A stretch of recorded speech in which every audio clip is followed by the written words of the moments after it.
Misy fiantraikany goavana eny amin'ny tontolo ambanivohitra ny tsy mbola nanindrena ny Prime Ministra mandraka ankehitriny hoe Andriamatoa Petra Kotomaniany etsakilany mamely ihany koa ny Valala izay mihinana ny volin'ny mponina any amin'ny tontolo ambanivohitra any indrindra ny ao Ankalamavony ao ka mampitaraina azy ireo.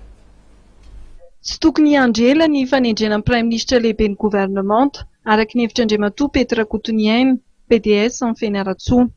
Vokatry ny mbola tsy fisian'ny Prime Ministra dia mahazo vahana ny fanararaotana indrindra eny anivon'ny tontolo ambanivohitra raha ny tatitra nataon'ny Andriamatoa Petra Kotomaniany. Tena tsy tokony hiandrela intsony ny fanendrenan'ny Prime Ministra ty.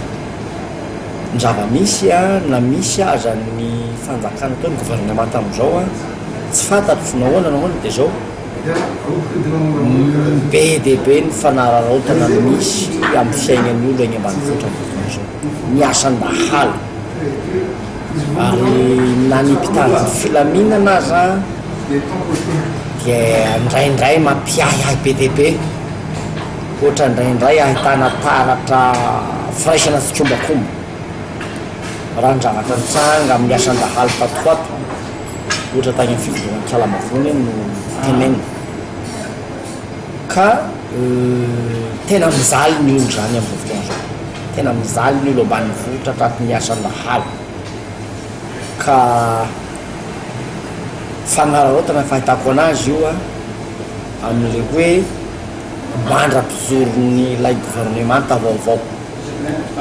ka tsy tokony hoe dia tena hiandry ela be intsony satria tena sahirana fa misy fanararaotana be dia be zany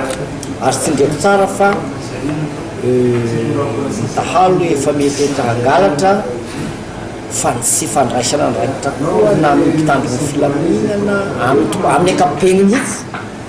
dia hita misongadina fa ny victime dia ny olona.